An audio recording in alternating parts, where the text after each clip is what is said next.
Kinakatam ng Panginoon para mapili tayo, mawala yung gaspang natin, maging holy tayo sa ano ng Panginoon. So, sa biyaya po ng Panginoon, doon po ako lumago sa church. Kaya importante po sa atin na tayo nag-a-attend ng church, hindi lang sa umaga o sa afternoon. Kasi yung afternoon parang, although hindi gaano formal, di ba? Nakakapag-fellowship ka sa mga kapatiran, nakakapagpiroan kayo, yung mga ganun ba.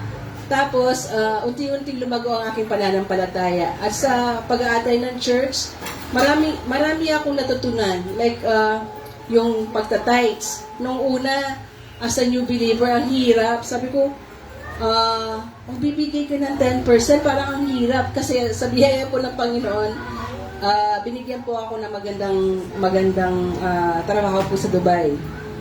Nag-work po ako sa isang multinational company, Bosch and Siemens po. Nag-work po ako doon for 13 years.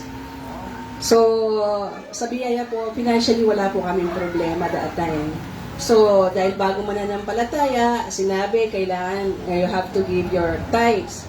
Sabi ito. So, matagal kami nag-struggle ni Pastor noon kasi siyempre 10%, ang laki nun, di ba? Kung isipin mo lang yung monetarily, 10%. Pero, yun, tinry namin ng Panginoon. So, nagbigay kami ng tithes. So, tapos, di kasi, nabibigay na kami ng tithes. Pero yung nalaman pa namin as we go, as we attend the church, yung palang tithes, hindi naman talaga sa inyo yun. Kumbaga, yun ang base lang na parang sa stewardship ba. So, pag nagbigay ka ng tithes, hindi ka pa nagbibigay nun. So, later on, na-introduce yung faith promise. So, another na naman. So, inano na kami ng Panginoon na subukan. So, tinry namin lahat yon. So, hindi kami nagsisi na binigyan kami ng wisdom at yung kumbaga, yung pera natin, hindi naman sa atin yan eh. Stewardship lang tayo. So, nung kami, yung cheerful na magbibigay ka talaga ayon sa yung kay puso. So, mangungusap kasi ang Holy Spirit na ito yung bibigay mo, hindi yung yung kumbaga, tira-tira, barya-barya, gano'n. Kasi, pag nag-obey ka sa Panginoon, for sure, merong ibabalik ang Panginoon na mas liglig, siksik, o maapaw. Basta ang ano lang po natin is mag-obey po tayo sa Panginoon. Kaya po kami ngayon, hindi lang po financially ang binigay namin sa Panginoon, kundi po ang buhay namin. So, kami po yung missionary to India. Noong una po, sabi ko, another question na naman. Di ba? No, tithing, ngayon naman, iba na naman. Kung sabi ni missionary na the Lord is calling him to India, sabi ko pa nga sa kanya, are you sure na, sabi ko, tinatawag ka, hindi pwedeng magbigay na lang tayo, nagsusupport kami ng mission, di ba pwedeng okay na yun? Sabi niya, hindi. Sabi niya, tinatawag ako sa India, sabi niya.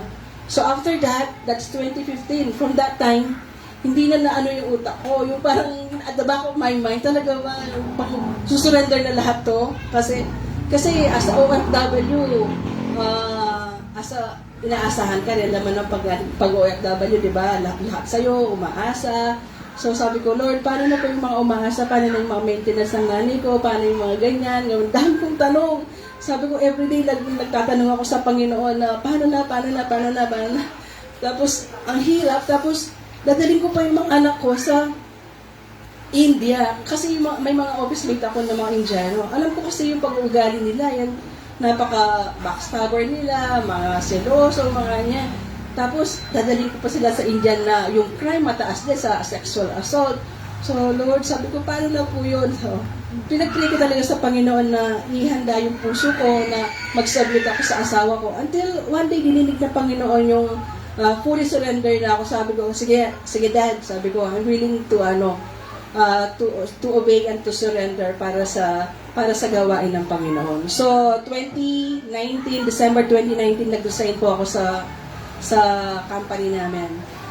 Yung amo ko, galit na galit sa akin, bakit daw ako magre-resign? Sabi ko, ano daw yung mga anak ko, anong kakainin namin, don't go to India. Kasi ang amo ko is Indiano. Don't go to India, sabi niya, they will kill you, sabi niya. Sabi niya. Pero inaano ko na sa kanya, sa amo ko na, we will go to India like this, like that. Tapos sabi niya, so alam niya, sabi pa nga niya na brainwash daw ako. No, sabi ko. Tapos hindi niya maintindihan kung paano mabubuhay yung mga anak ko, paano yung mga studies nila. Pero ang blessing, ang comfort naman ng Panginoon, pero pag meron ako nakakausap na mga older missionaries sa amin, lahat po ng mga anak nila, napatapos nila. Minsan titulado pa po sila. Sabi ko, Lord, Lord, so hindi pa rin po posible yung nagawin niyo po sa amin to. So, ganun po. So, we are fully surrendered to the will of God na kung ano mang i-pray ko, kung ano man yung kalooban niya sa buhay ko, yung nalalabing oras ng buhay ko, ibibigay ko sa Kanya. So, patuloy niyo po kaming panalangin dahil mas kailangan po namin ng panalangin kasi po napakalakas ng stronghold sa India. 73% or 9% po ay Hinduism.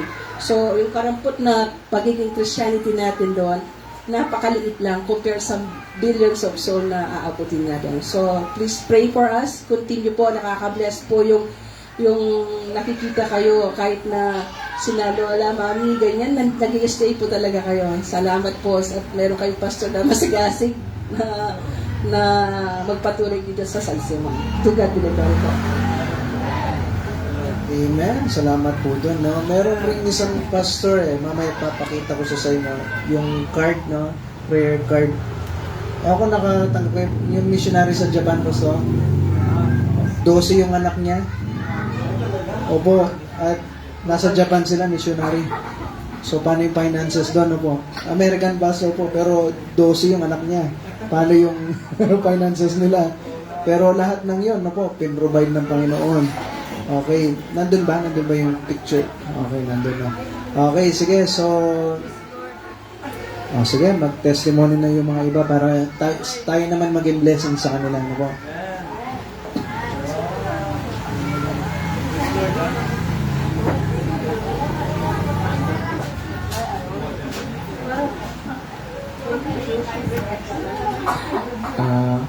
Magandang hapon po sa ating lahat.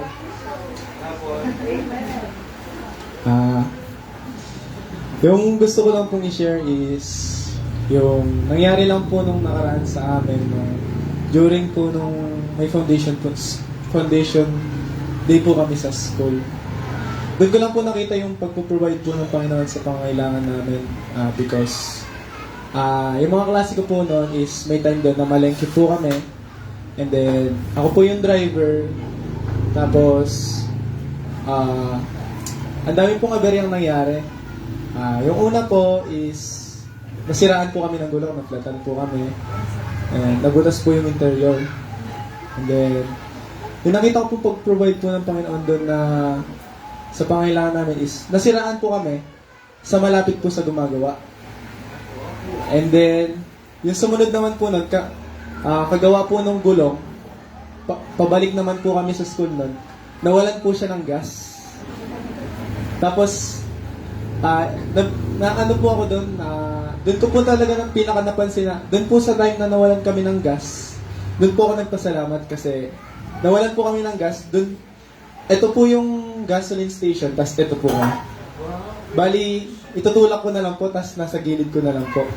Ayun po yung pinagpapasalamat ko po sa Panginoon na alam niya po talaga kung ano po yung pangangailangan po ng bawat isa. And then, nagpapasalamat din po ako sa Panginoon kasi last week po is nakapag-share na po kami sa mga kaklase namin na binigyan po kami ng time ng teacher po namin, hiningi po namin yung oras niya na ma-sharean po yung mga kaklase namin. Do marami pong hindi nakikinig and then tumatawa, pero papasalamat po ako doon na kahit pa paano is may iilan pa rin talagang makikinig po na marami ka po talagang makikita na lahat po sila nagtatawanan lang po habang nagsasalita po, pero ayun po, nagpapasalamat po ako na hindi po kami umatras ni Alex kahit na marami pong tumatawa po sa amin.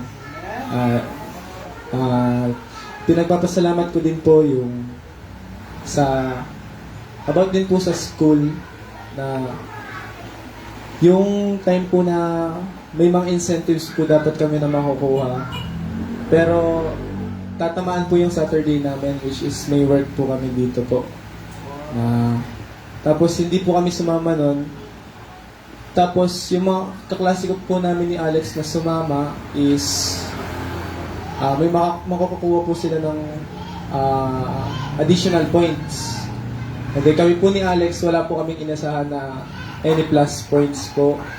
Tapos, doon ko po masasabi na pag po talaga inuna po natin yung Panginoon po is ipoprovide niya po yung pangangailangan po natin. Nakapasok po kami ni Alex sa honors po, and then lahat po ng mga kaklase namin is bumaba po kahit kasali pa rin po sila. Mas mataas pa rin po yung nakuha po namin na grade ni Alex kahit po dun sa mga nakakuha po ng plus points. Ayun po, nagpapasalamat po ako sa Panginoon. To God be the glory po.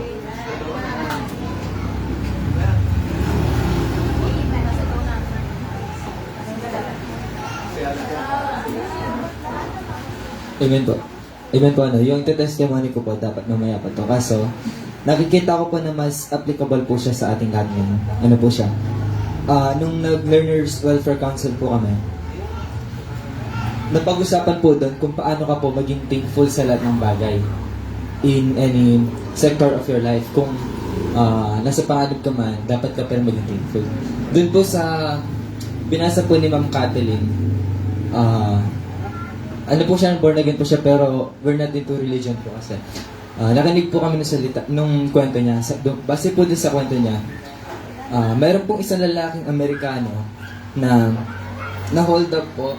Tapos, nung in-expound niya sa amin kung bakit po siya naging thankful, unang-una po dun sa sinabi niya, Lord, thank you dahil hindi po ako yung magnanakaw. Hindi daw po siya yung hold upper. Tapos pangalawa po, hindi po daw siya napahamak. Doon pa lang po, nakita na po namin kung paano po dapat maging thankful sa lahat ng bagay.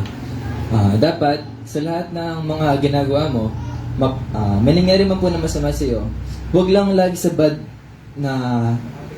side tingin. Tingin ka rin, explore mo pa yung nangyari, baka may maganda nangyari doon, or baka nangyari sa iyo yun dahil may plano pa si Lord sa iyo. Ngayon din po kasi, thankful pa rin ako, apply ko na po yung ano yan. Ang college examination ko po kasi, ngayon po siya sa araw na to. Kaso, may nag-email po ulit sa akin yung pag-counsel po na DABSU. Mali po doon yung schedule na nabigay sa akin. So hanggang ngayon po, naghihintay pa rin po ako ng schedule po. Ang mga schedule po kasi, ano po siya, Sunday po lahat yun ng March hanggang April po ata yung in-extend niya. Kasi na-extend po yung application hanggang March 14 po. Sunday po lahat ng examination. Bali, ngayon, umaasa pa rin po kami na malipat po yung yung schedule namin ng weekdays para okay lang po kahit umabsent kami sa school. Total wala na rin po ginagawa. Then yung isa pa po, yung pagsama namin sa Grace Bible Baptist po, mas lalo po namin napapatunayan na handa namin gawin lahat para sa Panginoon po, na handa kaming umabsent sa school para sa gawain ni Lord. Yung ano po, nasubukan na po kasi namin, napatunayan na po kasi namin sa school, si Lord, nung sumama po kami sa sa defense po, ng mga Bible student po sa Angeles po. Sumama po kami, even though may pasok po kami, para manood lang po kami ng defense sa sa seminary po, nanood lang po kami. Tapos nung pasok po namin noon, Friday, pinuntahan ko po yung mga teachers namin na naka-schedule po ng Thursday. Tapos, wala man lang po kahit isa sa kanila na itanong bakit mas inuna pa po namin yung seminary kumpara po sa school. Lahat po sila, may ayos na ayos lang po talaga sa kanila yung nakita nila na sumasama po kami sa ganung bagay. Then, this March 21 po, willing po ulit kami umabsent and ay para po sa gawain ulit ni Lord na makakapagturo po kami sa Angeles. Then, ayun po, may joy of pressure po kami nararamdaman din ni CL. Kasi po magtuturo po kami sa mga taong hindi po namin kilala. Ayun lang po yung gusto ko pong testimony, maging thankful po tayo sa lahat ng bagay.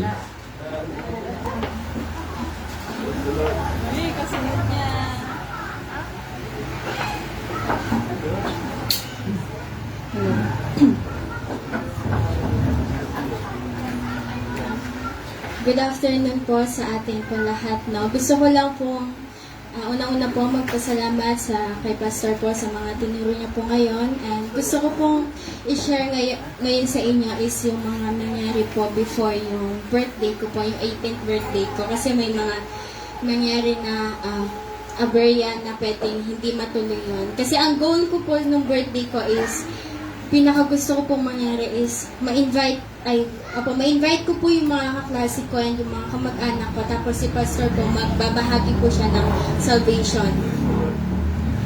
Yun po yung talagang pinaka-goal ko po ng time po na yan. Basta ma-invite ko lang po yung mga kaklase ko, yung mga kaibigan ko po. Tapos, bago po yun, Thursday po na nagba-Bibles, yung birthday ko po, Saturday po siya. Tapos, Thursday po, nagba-Bible study po sa ladies. Yung asawa po ng pinsan ko, tumatawag po kay mama. Sabi niya, Ate Karen, sagutin mo, importante. Sabi niya ganyan. Tapos sabi ko kay mama ko, mamaya na lang, sabi ko, mag-Bible study muna tayo, makinig muna tayo. Sabi ko po ganyan. Tapos po, nung bigla niya pong binanggit ko ata, bigla niya pong binanggit yung pangalan ni kuya ko. Sabi niya si Mac, sabi niya pong ganyan. Tapos alam ko na po na parang, may nangyari na naman, may nagawa na naman po. Tapos, si kuya ko po kasi hindi pa po siya saved. Hindi pa po siya namin nakakasama dito po sa church. Tapos, si mama ko po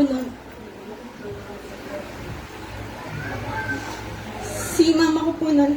kinakabahan na medyo na-stress na po dahil na alam niya may nangyari na naman po. Tapos, sabi po, nasa trabaho po ng si kuya ko. Sabi niya may mga ipapatawag na daw po na pulis. May ipapatawag daw po na pulis, tapos pwede daw po siyang makulong. Tapos po, napaisip po ako nun, sabi ko, nung umalis na po nun sila mama ko, pumunta na po sila sa trabaho, pinuntahan po nila si kuya ko po. Para ayusin, kausapin po, gano'n. Tapos, nung umalis po sila, nagpipray ako na sana yun po maayos, sana hindi matuloy na makulong siya. Sana maging maayos pa din po lahat. Tapos, nung nagpe-pray po ako nang bago po umuwi sila mama ko. Tapos, yun nga po, sabi, makukulong, pwede po siyang makulong. Tapos ako po na nagpe-pray ako hanggat hindi po sila nakakauwi sila mama ko. Tapos po, gabi na po ng mga 11, oras na po, nag-chat po ako din sa asawa po ng pinsan ko. Sabi ko na, saan na sila mama ko? Sabi ko kung gano'n. Tinatanong ko po kung nasa na po. Sabi po, pauwi na daw po. Tapos tinanong ko po si kuya ko. Tinanong ko po, kamusta na si kuya ko? Sabi ko kung gano'n. Tapos sabi niya daw po, okay na daw po. Hindi na daw po siya makukulang. Magiging maayos na daw po. Sabi niya po gano'n. And then doon ko po na-realize na ang Panginoon po, sumasagot po siya ng mga panalangin po natin. Basta naniniwala po tayo sa puso natin. Lagi nga po sinasabi ni Pastor nila Ma'am Ren na pag alam ng Panginoon po yung puso mo, na nagtitiwala ka sa Kanya, siya pong bahalang gumabay po sa atin. And yung mga time po na yun na nangyayari po yung sabi ko po, baka hindi na po matuloy yung birthday ko, di na po makapaganda kasi iniisip ko po baka kailangan pong may bayaran, kailangan pong magbayad dun sa nagawa niya po. Iniisip ko po na hindi na po matutuloy yung birthday ko, pero nagtiwala po ako sa Panginoon. Sabi ko, Lord, alam niyo po yung puso ko na gusto ko po ma-share yung mga kaibigan ko po, lalo na po yung mga kamag-anak ko, si kuya ko po. And nung nalaman ko po na okay na nasettle na hindi na daw po, hindi na daw po makukulong, na ayos na po. Tapos nung kailan na po, pinatawag po ata si kuya ko para mag-report po siya dun sa company. Tapos sabi po nung company na isususpend na lang daw po siya ng 1 month po ata, hindi na daw po siya ipapakulong. Yun po. Tapos yung isa pa pong nangyari nung birthday ko na po, saktong birthday ko, pauwi po kami kasi Saturday po yan. May gagawin muna po dito sa church, nagturo muna po ng mga bata na practice ng choir. Tapos bandang hapon po, umuwi na po kami ni Tita Angeli po. Tapos ano kasi yung highway dyan? Quezon Road ba? Dyan po sa Quezon Road. Dyan po kami dumaan. Nakasingle lang po kami dalawa. Tapos po, ayun po, nagdadrive na po, pauwi na po kami.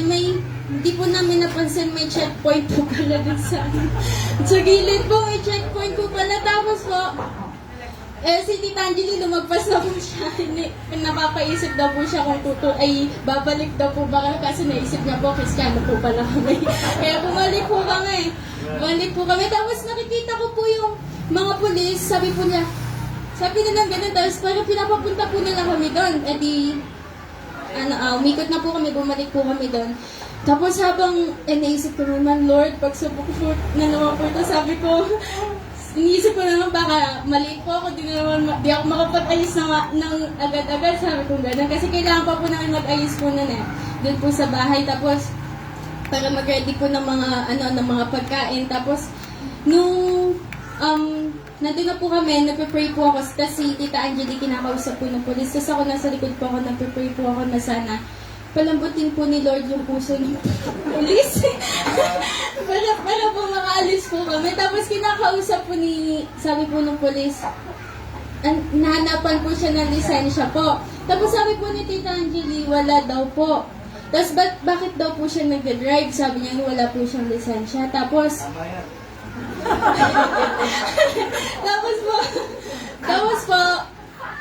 ano ba kasi? Wait lang po. Tapos po, nung sinabi po na wala po lisensya, sabi po yung Tita Angeli, nagmamadali po kasi kami, galing po kami church. Tapos po, birthday niya pa po. Sabi niya, birthday niya po kasi. Tapos tinanong po ng polis, anak niyo po? Sabi niya ganyan. Tapos sabi ni Tita, hindi po, pamangkin ko po. Tapos sabi nag-pray po ako pagkatapos ko po na mag-pray, bigla po kasi po napatahimik po yung polis Pagkatapos ko po mag-pray, biglang nagsalita po yung police, sabi niya, sige po, sa susunod po, huwag na po kayo mag-drive na wala pong lisensya. Sabi niya po gano'n. Tapos, yun po, nakaayos po kami. Nahimasmasan na po kami. Tapos, dun ko po nakikita na yung Panginoon. Kasama po namin siya noon, yung mga time na yun na dinabayan niyo po kami. Na hindi niya hinayaan po na hindi matuloy yung birthday ko. Kasi alam niya po, nung mga time po na yun, madami po mababahaginan po ng salita po niya. Ilan po.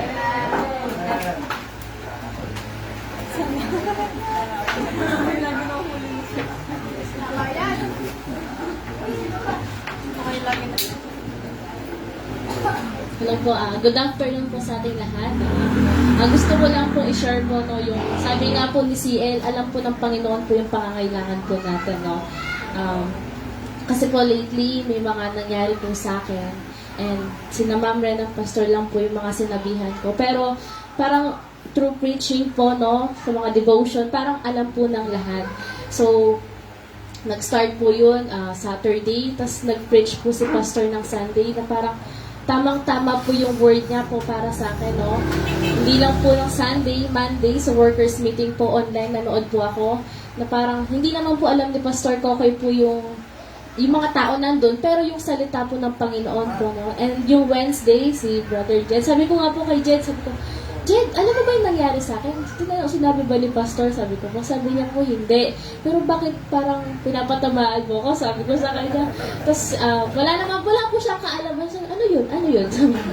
And yung sa devotion po ni Tita Angeli po, and yung mga devotion po ni Pastor, hindi po hinayaan ng Panginoon na maging matigas po yung puso ko, Hindi, ginamit niya po yung word niya po para palumbutin at bumalik po ulit ako sa kanya. And, sa din po, yung ako po kasi medyo marami po akong mga gustong bilhin, lalo na po yung mga pink na bagay na pwede kong magamit sa kwarto. Ganun po, mga bagay-bagay lang po, And dahil nakafocus po ako doon, parang hindi na po inaano ng Panginoon, parang nilalayo niya po ako. Pero nung nag-start po ako na iwan yung mga gano'n na parang maging makontento po kung ano po yung meron ko. Yung Panginoon po yung mga nagbibigay, yung mga gusto ko po, si mama ko po, tsaka si papa ko, sila po yung mga, kahit wala po ako sabihin sa kanila, parang binibigay po nila yung mga gusto ko sa mama ko po. Ang dami niya pong pinagbibili sa akin ng mga pink na gamit sa kwarto ko po. Kung pupunta po kayo sa bahay namin, ang dami pong mga bagay-bagay doon na bago kasi si mama ko po yung bili ng mga gamit ng mga gusto ko. Pero hindi ko po sinasabi. Pero blessing po yun, no, na kapag inuna mo po yung Panginoon, yung Panginoon po yung para magbe-bless po sa inyo.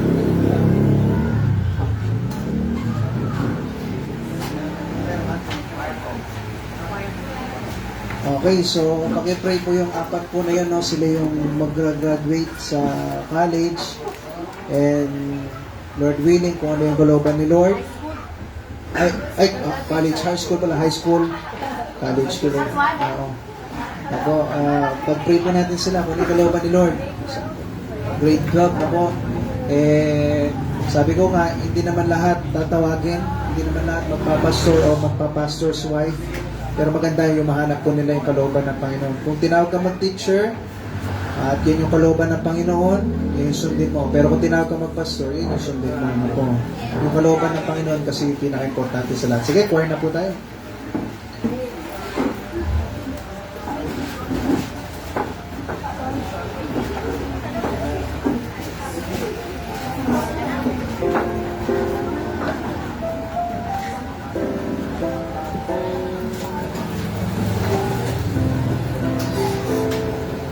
No. Hello. Hello. Hello. Hello. Hello.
Amen. Sige, tawagin na natin si Missionary Paz na po.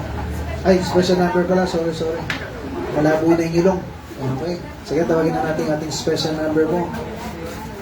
Excited na kasi ako makapakinig ng preaching kaya nanatawag ko na si Pastor. Ano po? Sige, tawagin na natin po.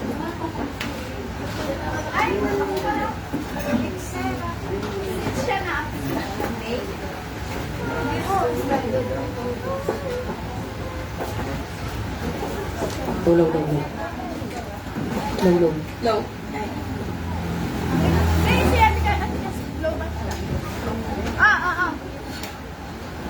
Ayun o.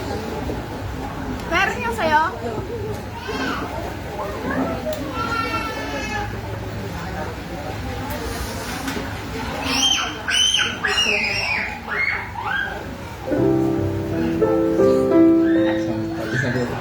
Uwian na. Uwian na, Megan. Ay, may ano pala, may ako. Tapos na agad. Wala.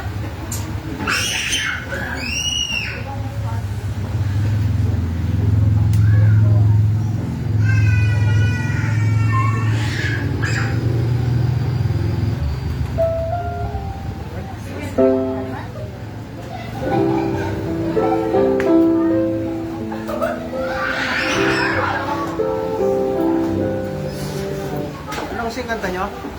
Ay, world World winner. World winner. Yung testimony mo na daw yung yung isa sa missionary.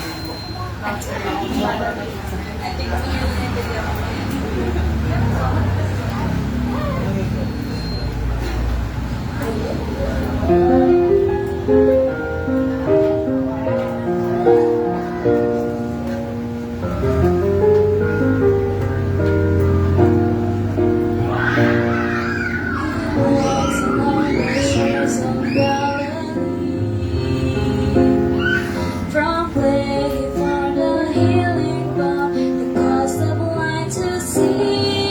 When stones are crumbling heavy in their hands, he knelt to write his mercy in the sand. Jesus came to set the captives free. Show us by the way we live, the way we need to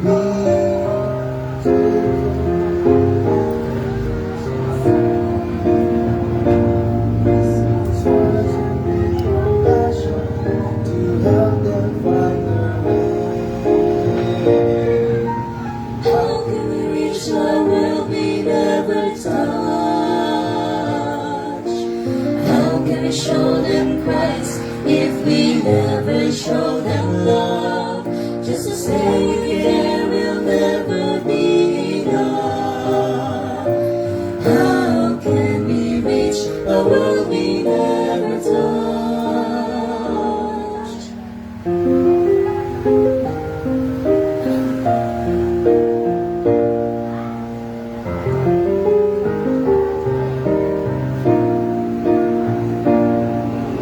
Could we be so busy being saved, trying to impress a world that's lost its way? We pride ourselves in being set apart, yet we don't take time to touch a broken heart. Even if we found the time to care, would we take the risk involved in always being there? Will we hold up everything they need so much? Sometimes the word of God can pass through just a simple touch. How can we reach a world we never touch? How can we show them Christ if we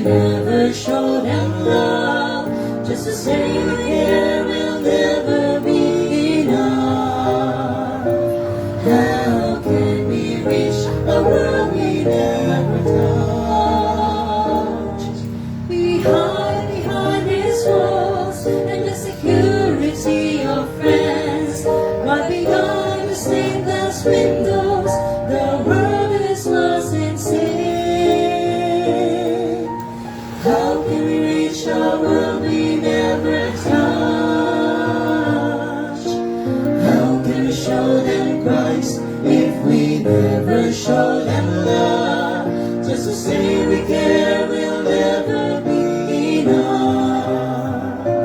How can we reach a world we never touched? How can we reach a world we never touched?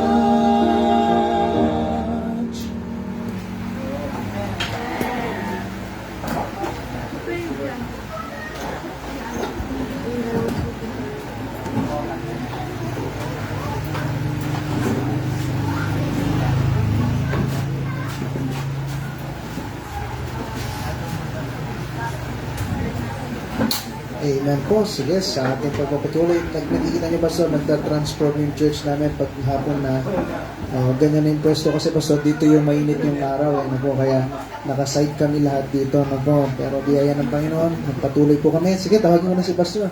Sige po. Okay, muli, magandang hapon po. Salamat sa patuloy na pagiging narito kayo para makinig ng salita ng Diyos. Kami po yung mga lingkod nyo lamang na ang dinidesire namin ay maging pagpapala even sa paggamit ng Panginoon sa mensaheng ngayong hapon. And I'm thankful na ang aking may bahay ay matapang-tapang na nagte-testimony. Noong unang mga araw namin talagang hindi makapagsalita yan. Ako naman po, pag ako na-preach, hindi ganong natutuwa yung mga tao kasi 2 oras ako nagpe-preach noon Kung baguhan po talaga ako kasi I really desire to make my message clear.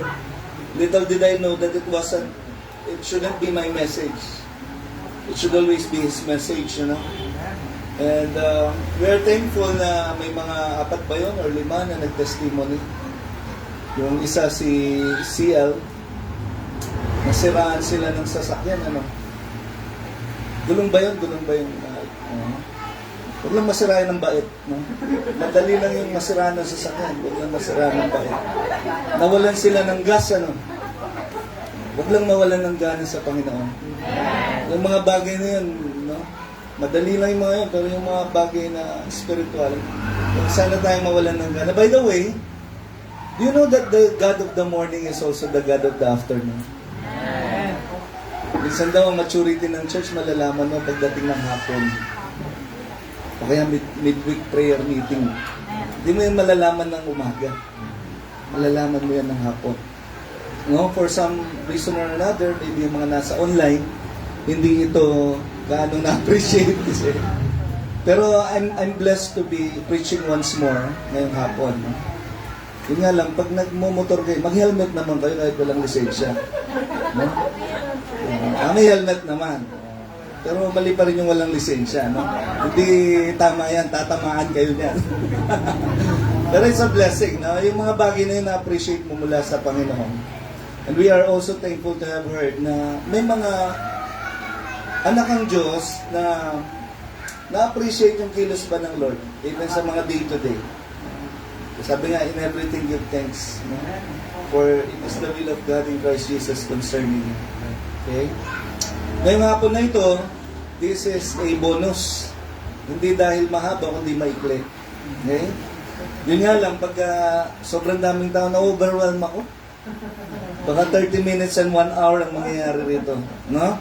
What makes the Great Commission great? Let's look up to our Bibles in Romans chapter 15, in verse, let me just give you a background. In Romans 15, ito po yung chapter bago purihin ni Pablo, yung mga naging kagamit-gamit sa church.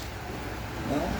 Isa sa pinakamaganda natin maririnig sa isang lingkod ng Diyos, yung mapuri ba ang kanyang mga naging kasama sa paglilingkod. No? If you know Romans, ito yung time na nakulong si Pablo at malapit na po kasi siyang ma-promote dito. And later on, in Romans 16, doon niya binanggit yung iba't ibang mga pangalan na naging karamihan help sa ministry. Ngayon nga umagang ito, pinag-usapan over lunch, pinag-usapan namin ni na pastor yung mga memories ba ng church, kung paano nagsimula, sino yung mga ginamit, mga bahay na ginamit para mag-Bible study, mga nagpamitianda. No? Ay, mga maliliit na mga bagay, na-appreciate ng Panginoon yan. Even nga yung tubig na ibigay mo sa isang kamanggagawa, hindi raw nakakalimutan ng Panginoon. And for this afternoon, I will align your faithfulness to the church with the Great Commission again. Sana wag po kayong magsawa. No? Ang Great Commission hindi po nakakasawang pag-usapan. So what makes the Great Commission great? Ano raw po itong bagay na nagiging dakila ang Great Commission? No? What makes the Great Commission great? Ready na po ba kayo? 7 puntos man ito. Sana wag tayong abutin ng 10 minutes lang, bawat isa. Walang nag-amen. So Romans 15, in verse 18 to 20, basahin po natin ng sabay-sabay. Kung kaya niyo pong tumayo para magising naman tayo ng kaunti, no? Sabay-sabay po natin basahin. Mali yata ako, nasa Corinthians ako. Romans 15, in verse 18 to 20. Okay? So, patayin na natin ito muna. Kasi may kinakalaban ako ng Prince of the Power of the Air.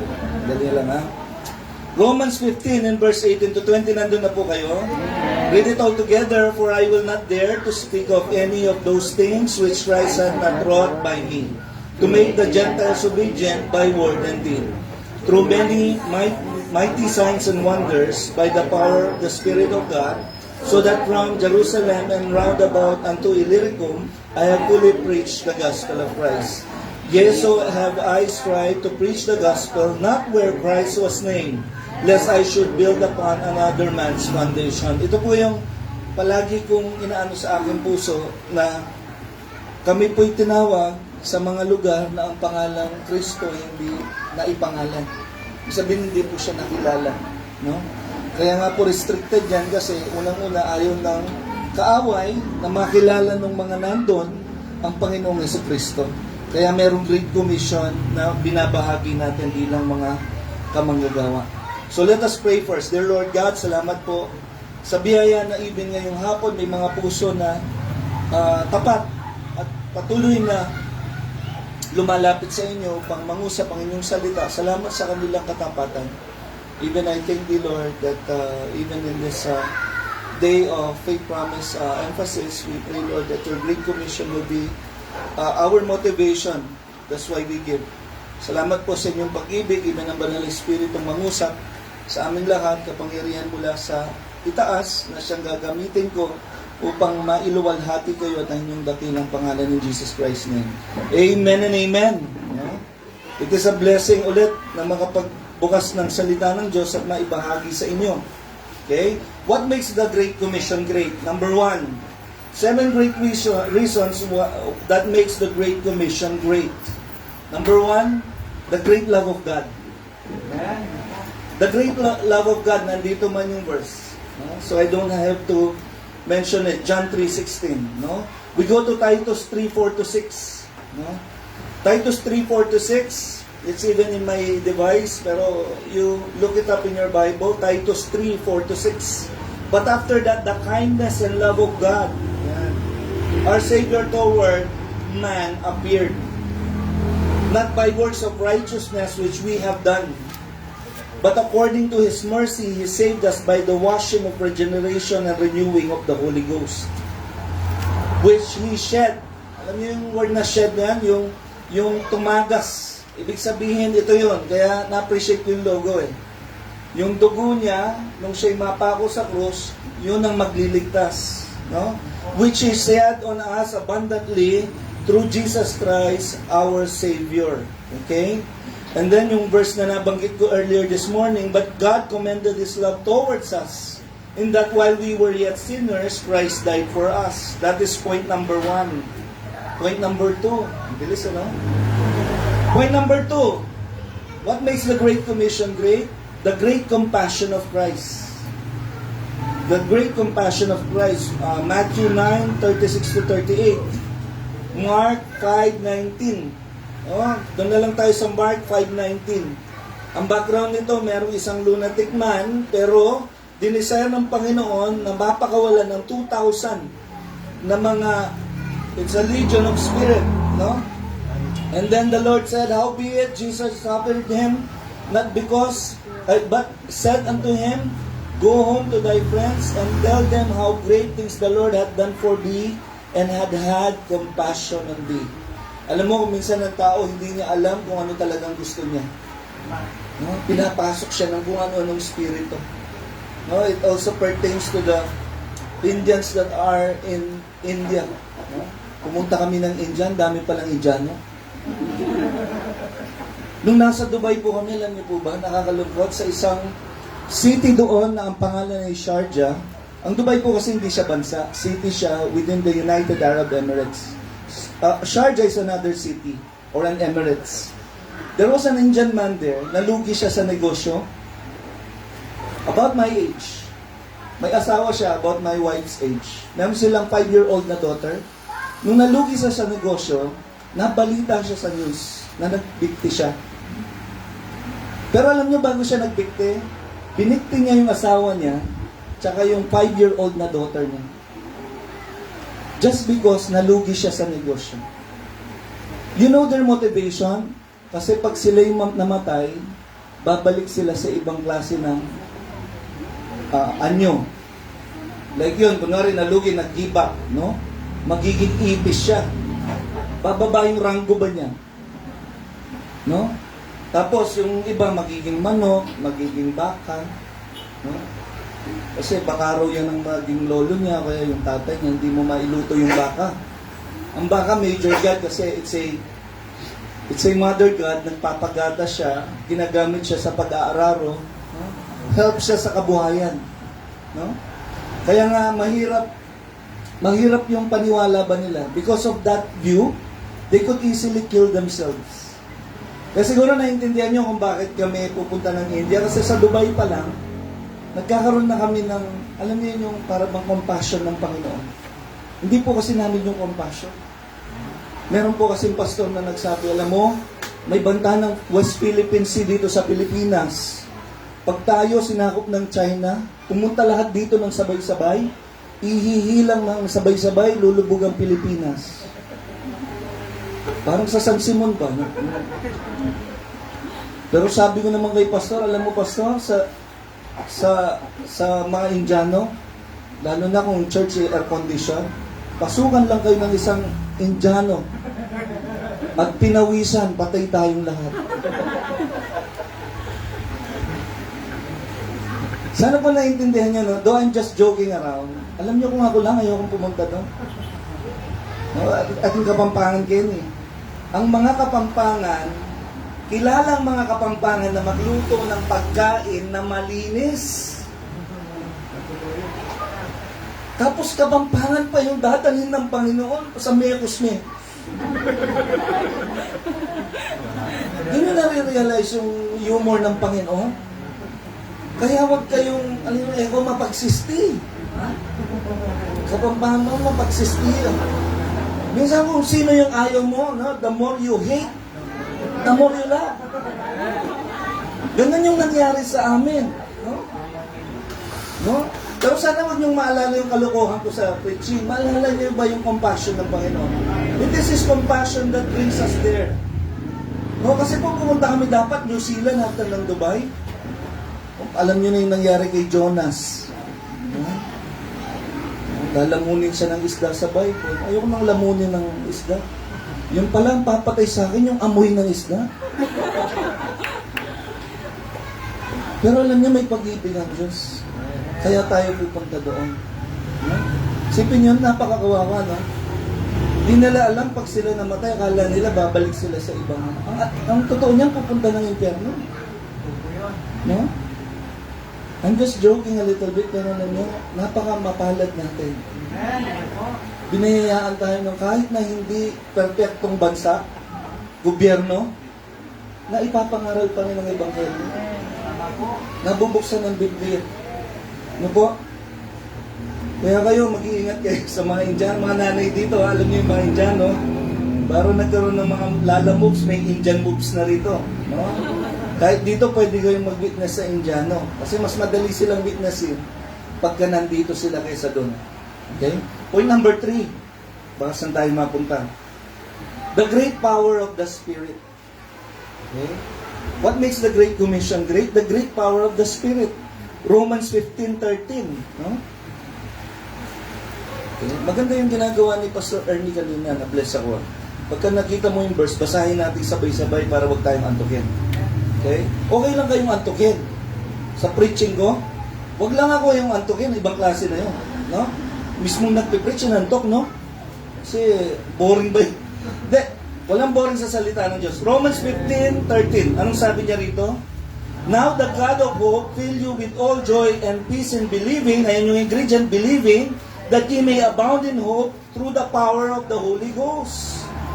Kung kaya pala, kahit na mo problema ka, kahit alam mo na may pipilihan ka, hindi po madali yung maging Kristiyano. Sa mga testimonya nila, yung mga naririnig ko, di ba? Magte-test dapat siya sa DAPSU, natapat ng linggo, ng Sabado, may gawa. Pero alam nyo, may banal na espiritu kayo. Yun ang bibigay ng joy, ng hope, no? Para sa iyo, alam nyo, ang happiness parang Coca-Cola lang yan, no? No? Pero yung joy iba. Ang joy, it's not dependent on your circumstances. Kahit na marami kang problema, yung joy hindi siya nawawala. Kasi naitanim yun kasama ng banal na espiritu na nanahan sa atin. Okay? Sabi niya rito, the great power of the Spirit, if you jump to verse 19, kung saan tayo nagbasa. Through mighty signs and wonders by the power of the Spirit of God, so that from Jerusalem and round about unto Illyricum I have fully preached the gospel of Christ. And you know, even to read this, may mga mighty signs and wonders. You know, the Jews are looking for signs. The Gentiles are looking for wonders. So this church in Rome is actually a congregation which is it's a mixed multitude. May mga Hudyo, mayroong mga Hentil na katulad natin. Okay? At ang tema nito, yung rinireprove ni Pablo itong mga Hudyong believers. O just imagine if Jesus had a religion, that would be Judaism. Pero hindi niya pinromote ang Judaism. He was promoting himself. No? Yung sarili niya. Kasi siya yung magtutulay sa atin papunta sa langit, hindi ang ating reliyon. Hindi ang kanyang reliyon. Kaya even yung mga Hudyo naligtas, may mga Hudyong naliligtas noon. Even today, that is possible. And it says here na ina-admonish niya yung mga Hudyo, if you will look at verse 1 to 7. No? Ina-admonish niya yung mga yan na magmahalan sa bawat isa. Okay?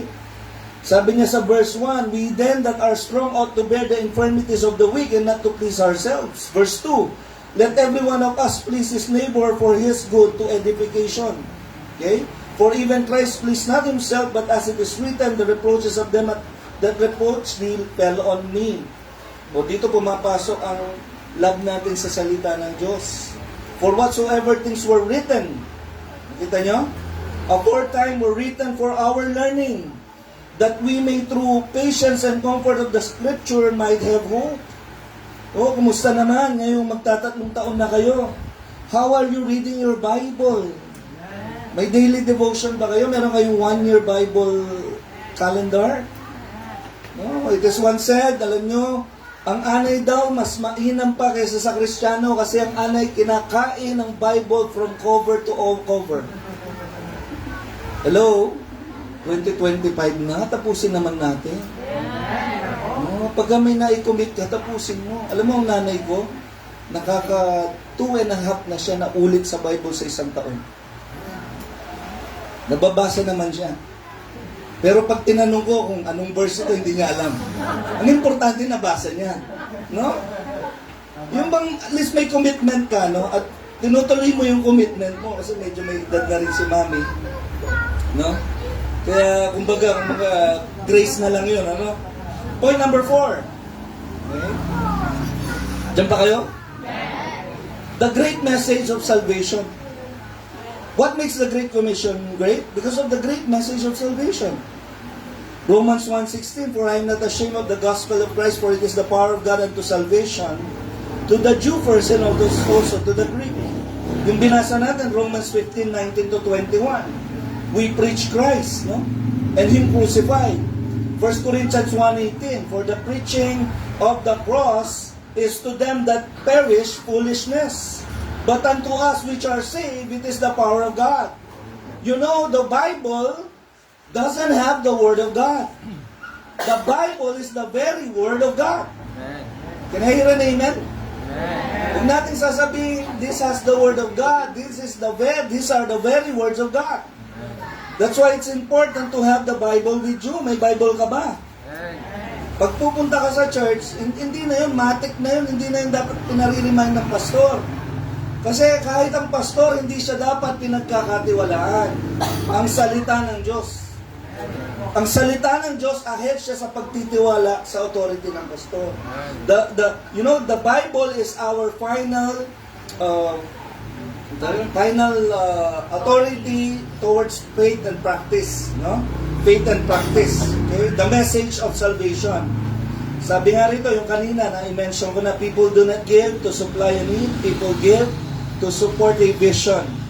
Ano po yon? Yung maibahagi ang mensahe ng kaligtasan sa iba. At kung kayo'y nakikibahagi dun sa mga bagay na yon, lalo na sa ibang bansa, pang world class kayo. Huwag yung sasabihin, ganito lang po kami. No? When you have started to understand the importance of the Bible globally, no? Kahit na locally lang kayo, you are world class. And by the way, the church, I'm so glad that the Bible clearly states that the church is not the building. It's the people. God is building lives, not building churches. So to speak, na building. No? Ito, tayo, no? Tayo ang church, no? Yun ang binanggit sa, was it not in 1 Corinthians chapter 3, in verse 9, we are laborers together with God, we are God's husbandry, ye are God's building. Tayo yung tunay, no? Tunay na tinatayo ng Panginoon, mga buhay na siyang magtataguyod ng kanyang dakilang tagubilin. Okay? Point number 5. Nainip ba kayo? Di naman, no? The Great Commission becomes great because of the great program of the church. There is a great program of the church, Matthew 28:18 to 20. No? And Mark 16:15. Okay? I know you know this. No? Many times ang pastor nyo binabanggit ito. Let's just look at Mark 16:15. Okay? Mark 16:15. It mentions there that, and he said unto them, go ye into all the world and preach the gospel to every creature. Okay? You see, it was J. Herbert King who said, our God is a missionary God. Because he left the grandeurs of heaven, bumaba siya dito sa lupa upang tayo'y mapalangit. You know, the Son of God became the Son of Man so that the sons of man will become the sons of God. No? Binigyan niya tayo ng pagkakataon sa pamamagitan ng kanyang pagkakaroon ng katawang tao, ang tao ay magkakaroon ng pagkakataon bumalik sa kanya.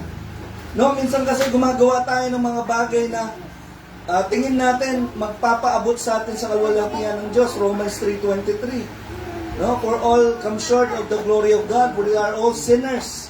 That's why ang Panginoon hindi natin maabot, siya yung bumaba para tayo'y abutin. Okay? Our God is a missionary God. The Bible is a missionary book. The gospel is a missionary message. And the church is a missionary institution. If the church ceases to be a missionary-minded church, it has denied its faith and it has betrayed the trust of God. Di ba kayo natutuwa na ang dakilang tagubilin ibinigay sa church? Isipin nyo na lang kung binigay yan sa politiko. Di corrupt yan. No? Di ba? Ang hirap kaya, no? Kung yung binilinan ng Panginoon walang pag-ibig sa Kanya.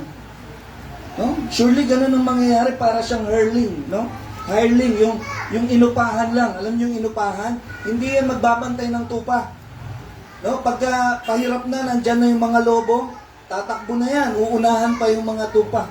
Oh, I'm glad for the testimony of Pastor Kenneth. Na kahit lumubog yung tubig, the conviction is there. No? Na magpatuloy sambahin ng Diyos despite of any circumstances. God must come first. Kaya pagka nasa church tayo, palagi yung tatandaan nyo sa isip nyo, God must come first before anything else. No? Kahit na gutom na tayo, nakita nyo naman, no? God must come first. Okay? Ang sabi rito, the Great Commission is not an option to consider. It is a command to be obeyed. Again, J. Hudson Taylor, missionary to China. Bakit ba puro China, Pastor? Parang later on, pinare-remind ka ng Panginoon. Kung magcha-China ka ba, mag-Japan si Ma'am. Dapat hindi magkahiwalay, magkasama. Natutuwa ako sa asawa ko, ang ganda ng testimony niya. Tinawag daw ang asawa ko. Parang may duda. Pero later on, sinabi niya, tinawag po kami sa India. Sarap pakinggan nun, no? Bilang asawa. Kasi pareho kaming tinawag. Nauna lang ako, nagiging malinaw lang lately. Nung una sabi niya, pwede bang padalhan na lang kita? Alam niyo yung sinabi niya yun, nag-sign of the cross ako. Joke lang. Joke lang, no? Napakahalaga po, no? Na may isang damdamin kayo. May isang pag-iisip, may isang doktrina. Kaya kayo mga young people, siguraduhin yung Kristiyano. Kasi hindi kayo magiging masaya kung hindi kayo pareho. Do not be unequally yoked with unbelievers. Point number 6. Kala nyo, ang dali ha. Dito ako magbababa. Bakit? Ano ba sabi ng point number 6? The great obedience of God's people. Alam niyo yung Bible, paulit-ulit lang yan. Alam niyo yung the book of Leviticus? Naulit yung sa Deuteronomy. Ang Deuteronomy means reading of the second book. Pero yung din yun. Inulit lang yung mga batas doon kasi ang tao ay likas na makakalimutin. Hello? Kala nyo lang mga seasoned citizen natin, kahit ako malilimutin. Kahit kayo malilimutin. Lisensya nga, nakalimutan eh. No? Diba? Kaya dapat tayo palagi napapaalalahanan. Okay? Amen? You see in Romans 15:1-7, yun nga, up to 7, riniremind yung pag-ibig ng mga Hudyo sa bawat isa. O na-stress ko na kanina, di ba? Nung umaga. Kailangan matuto tayong magkaroon ng pag-ibig sa bawat isa. Yun ay sinyalis na disipulo ka nga ng Panginoon. Tignan niyo yung mga kulto. Pagdating sa loob, parang magkakaibigan. Pero paglabas, makikita niyo na, hindi rin sila maayos. Yaw, katoliko ko na. Alam ko to, maganda ka sa labas. Yaw, sa Kristan man, tinatakpan ko pa ng puro-puro puti. Pagdating ng hapon, iniinom ko yung ostya. Ay, yung alak, tsaka yung ostya, nilirienda ko pa. Kasi wala yun, reliyon lang yun eh. No? Then babalik ka sa mga bisyo mo kung anong ginagawa mo. No? So it's important to be changed. No? There must be an obedience of God's people. God requires His children to obey and to love. To obey God and to love one another. So to prove the love of God in the hearts of His people. Okay? Nabanggit man kanina to, 1 John chapter 4, 10-14. I trust that you are looking into it. No? Kasi ayoko rin kayong antukin. Ito yung mga wee hours of the day na talagang aantukin ka. Wag lang yung preacher. No? Okay, our testimony as God's children is imperative to attract the unbelieving world of the power of the gospel. They have to see Christ in us in the way we treat each other. Hello? Kailangan makita sa atin. No? Kasi isipin mo, kung malaman ng kapitbahay mo na unbeliever, kayo, dalawa kayong mananampalataya at pinagchichismisan nyo yung buhay ng may buhay. Tingin nyo kaya, babalik yun, pupunta yun, ma-invite mo yun? Minsan nga pagkalinggo, nag-invite tayo ng bisita. Minsan hindi natin bisita, na-o-offend pa natin. Alam nyo kung bakit? Kasi, yung pagmumukha mo lang, no? Hindi na yung babalik. Diba pag pumunta yung bisita, Brad, masaya ka ba? Huwag ka bang kamayan? Sabihin ng bisita, ay, mukhang impyerno pa siya kaysa sa akin. Diba? Dapat makita nila na masaya kang nasa church. Mga baptist pa naman, pagka sobrang, yung babad sa doktrina, tama naman yon. Pero, alam niyo yung pagiging baptist, okay masyado. Tatlong klase ng dugo. A, B, tsaka O. Pero ang baptist, OA ang dugo. Hoy, hindi ka maliligtas ng mabuting gawa. Tama yun. Pero ngayong naligtas ka na, gumawa ka naman ng mabuti. Lalo na kung bisita, gabayan mo muna kasi huwag mo munang, uy, ba't naka-short ka? Bawal dito yan. Di pwede yung gano'n. Di pa nila alam. No? Kinamayan ka na, ginawa mo pa siyang Indiano. Alam niyo kung bakit? Mukhang uutangan pa ako nito. Kasi nga yung mga problema mo, dinadala mo rito. Whereas, oras ito ng Diyos. Tama? Nandito ka, sumasamba ka, kailan ko kaya mababayaran yung paluwakan ko. Naku, mawawalan na ako ng trabaho nito. Para bang wala kang Diyos? So, nakakalimutan natin yan eh. Kaya dapat tayong mapalalahanan. No? Alam niyo yung sa 1 Peter, napahaba lang ng konti, but I would like you to be blessed by this. Notice at 1 Peter chapter 5 and verse 7. Sabi niya, don't cast all your cares upon Him for He careth for you. Alam niyo yung casting, ihagis mo sa Kanya.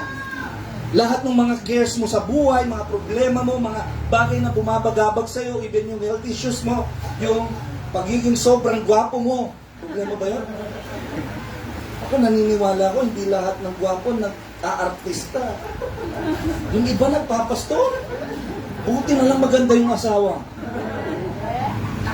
Yung mga ganyan, kailangan kaagad mag-asawa, delikado yan. Buti nag-asawa na ako.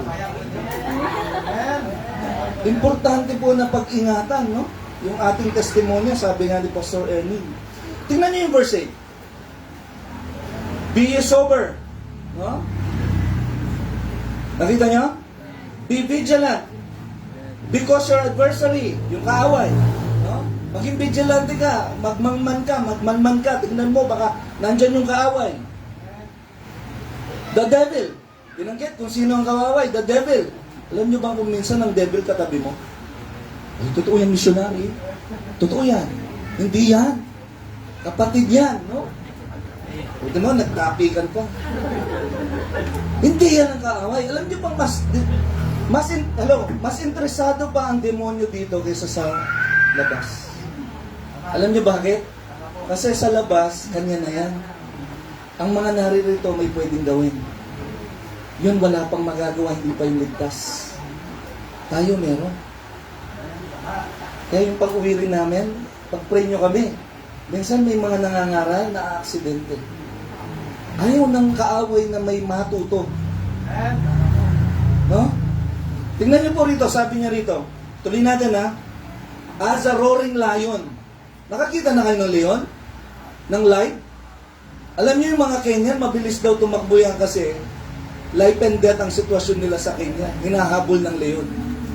Tingnan niyo. As a roaring lion, tingnan niyo yung kasunod na verse. Ano sabi? Dali lang ha. Reminder yun, maikli ang buhay. Yung mas repent. Pag hindi ka ligtas, alam nyo?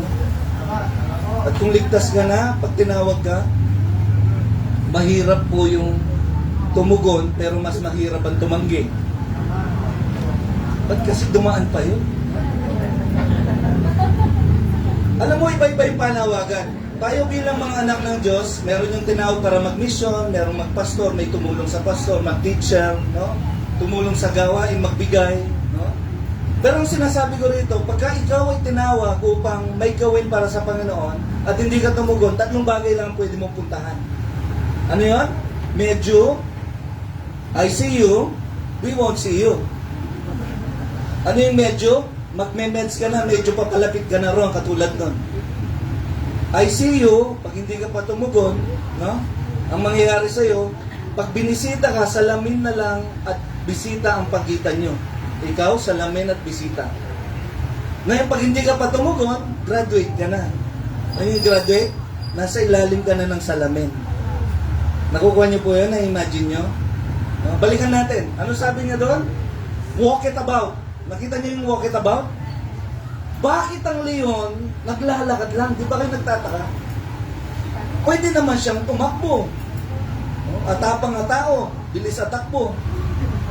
Bakit siya naglalakad para habulin ka?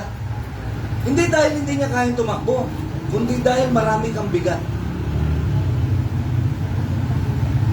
In Romans 12:1, there is the sin and the weight that beset us. You are meant to be a runner. Dapat kang tumakbo ng magaan. Huwag mong dalhin yung problema mo dito sa lupa.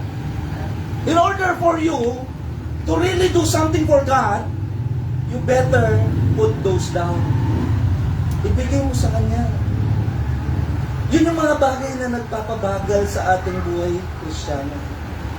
Mga problema na seemingly napakalaki para sa atin, pero sa Panginoon, pagka nilapit mo sa Panginoon, napakadali lang pala. Minsan nga, sabi ng isang nag-aaral, 80% daw ng ating worries hindi naman nangyayari. Hello? 80% of our worries, yung inaalala natin, hindi naman nangyayari. Huh? The great obedience of God's people. It says here, the greatest hindrance to the advancement of the gospel worldwide is the failure of the lives of God's people.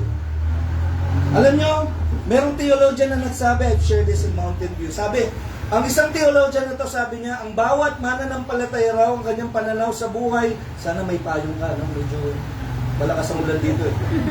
No? Ang sabi ng theologian, tayo raw ng mga Kristiyano, pag tayo niyakap ang krus, dalawang braso, ganito. Mali raw na pananaw yun.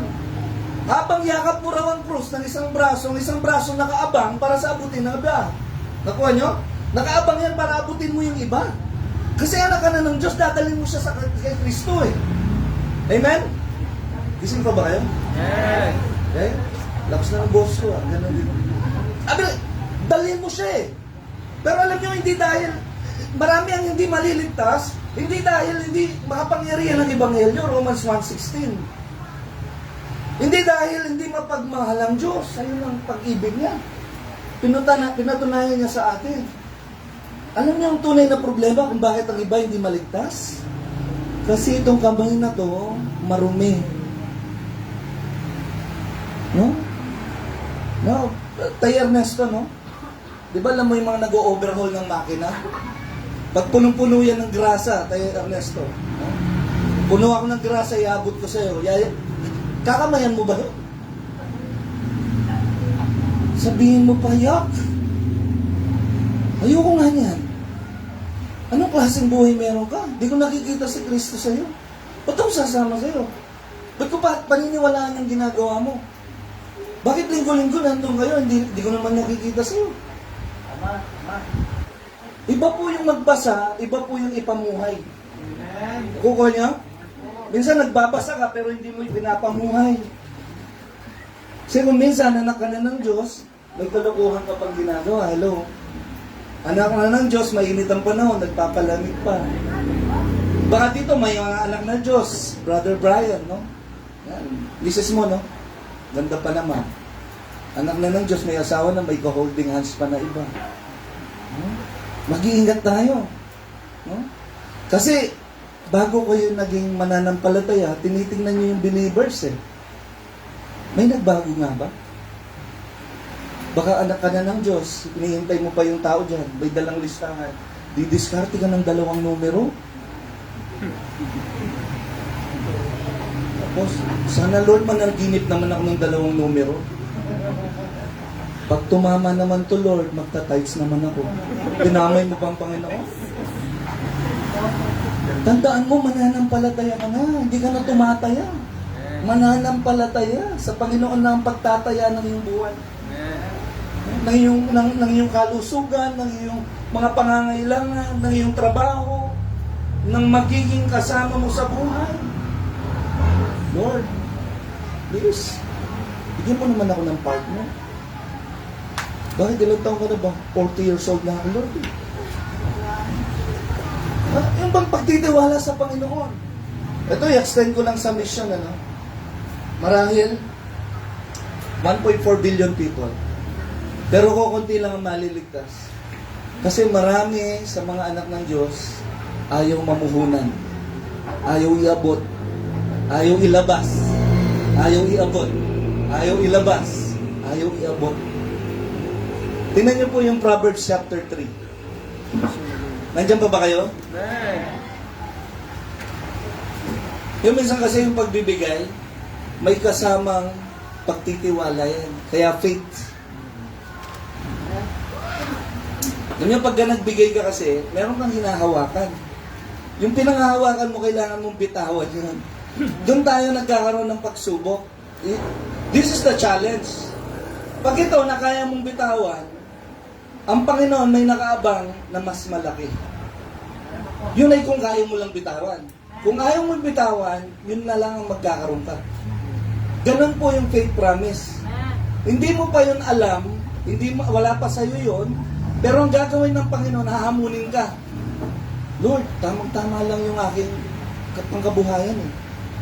Paano ko magagawa yan? Pagpalain mo ko, Lord.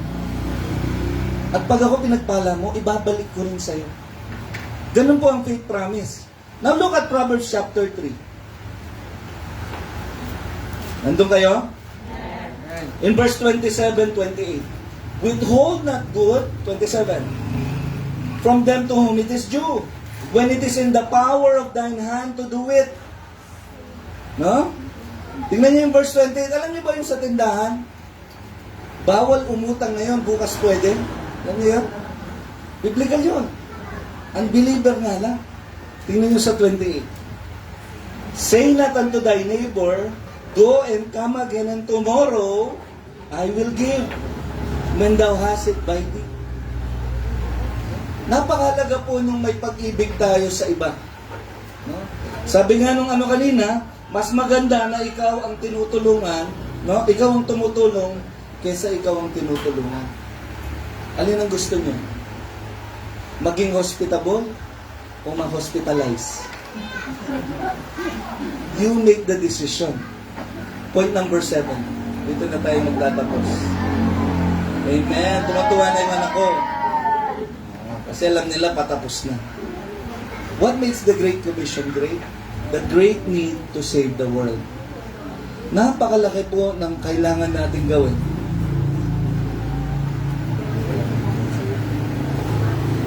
Napakalaki ng kailangan gawin na wala tayong oras para mag-away-away. Can I say it again? Napakalaki po ng kailangan nating gawin na wala tayong oras para mag-away-away.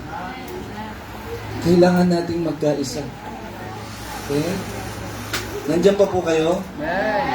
In John chapter 4 verse 35, say not ye there are yet 4 months, and then cometh harvest.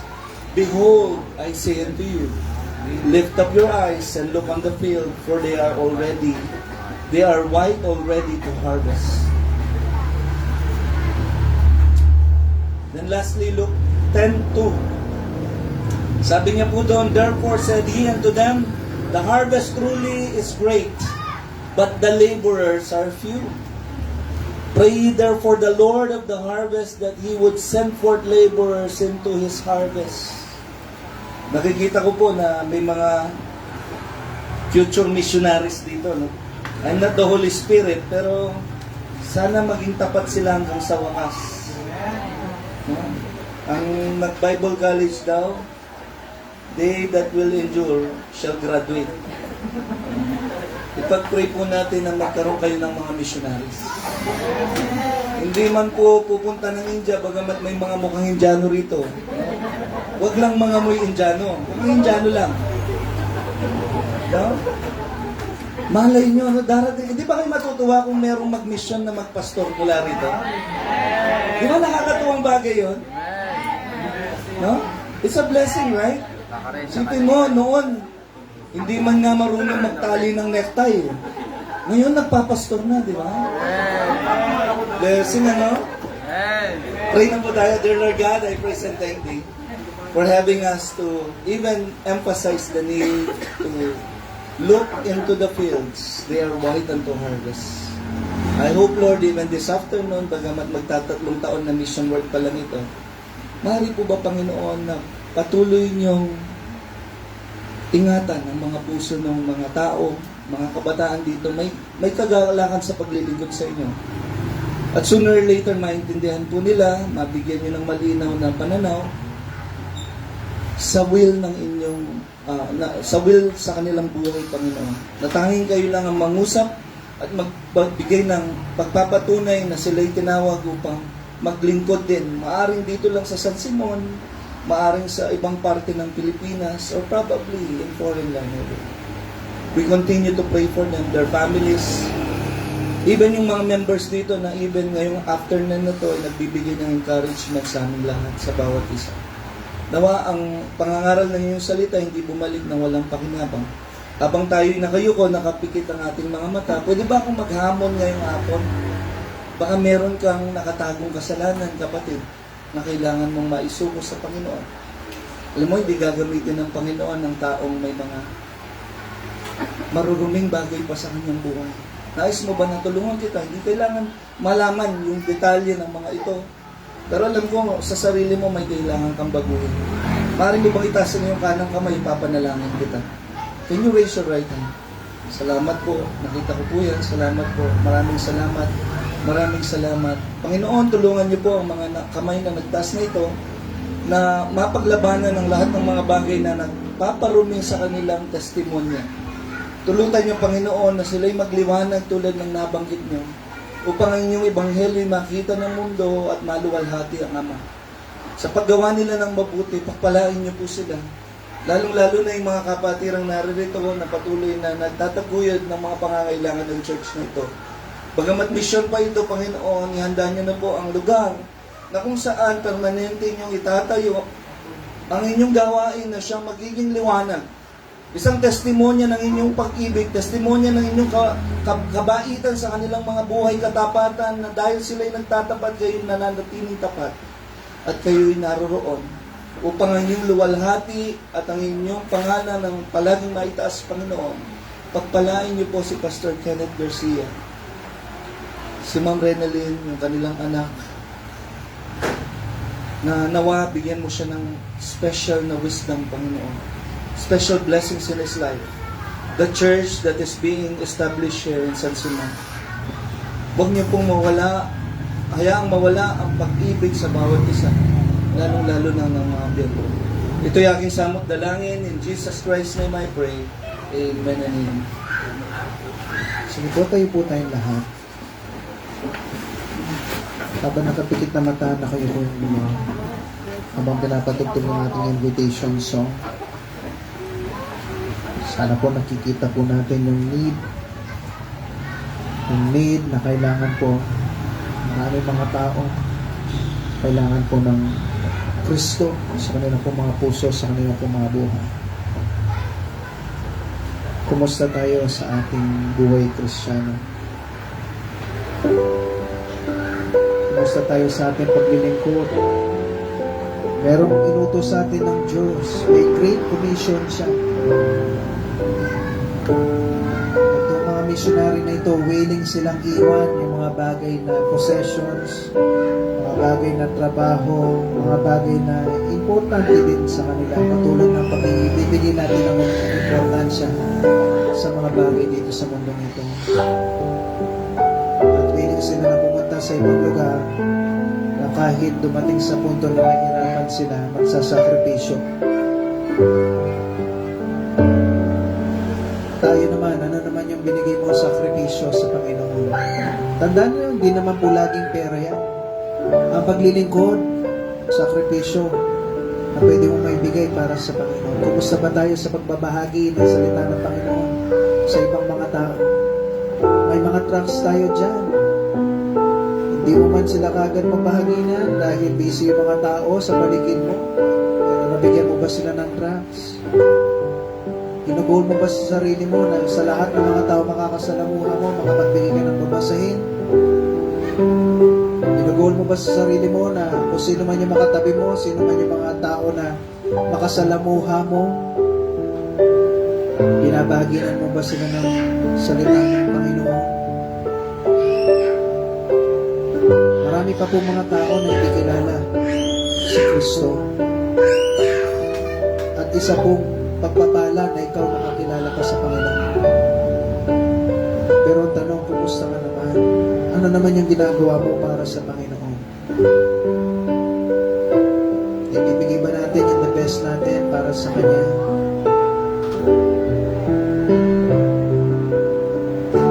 Seryoso ba tayo sa ating buhay Kristiyano?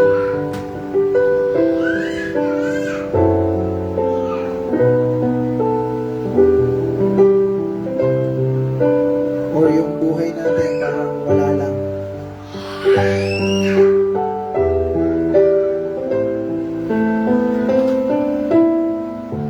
Hindi man tayo nagsiseryoso. Sana ngayon sa mga ganitong bagay, magiging seryoso tayo sa paglilingkod natin sa Panginoon.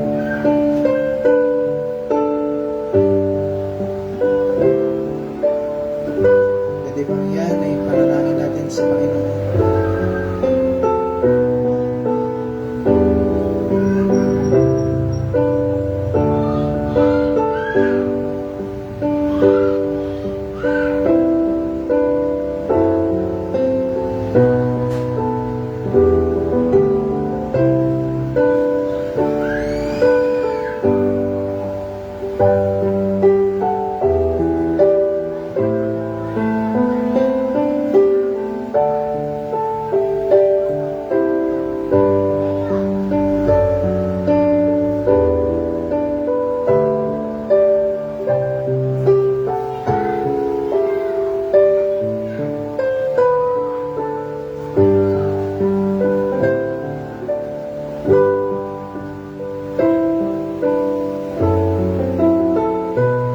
Lalo na yung mga mahal natin sa buhay. Ibibigay ba natin lahat ng the best natin para sila makakilala sa Panginoon? Tanggapin nila si Kristo bilang tagapagligtas po nila. Kumusta po ba tayo sa ating buhay Kristo? Pwede ba na ipanalangin po natin sila? Magseryoso, magtotoo sa Panginoon po natin.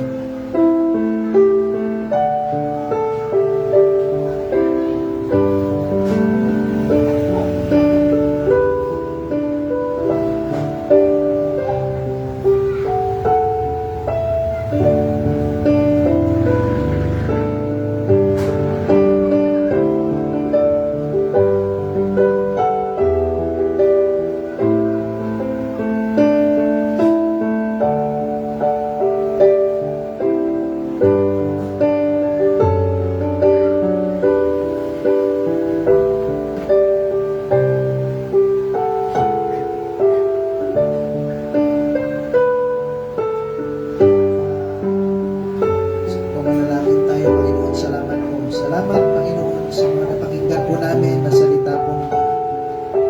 Tulungan niyo po kami, Panginoon, na itong mga napakinggan namin, na-burden po kami, lalong-lalo na sa importansya ng pagbabahagi ng salita po ninyo sa mga ibang mga tao. Tulungan niyo po, Lord, na wag pong makuha ng diablo yung apoy na maglilingkod namin. Hindi po, Panginoon, magpatuloy po kami na maglingkod ng totoo at tapat po sa inyo. Purihin po kayo, Panginoon, sa lahat ng bagay po na ito. At ito'y dinadalain ko sa nagilang pangalan sa pangalan ni Jesus. Amen. Okay, so thank you po sa inyo. Pwede na tayo makupo. Okay.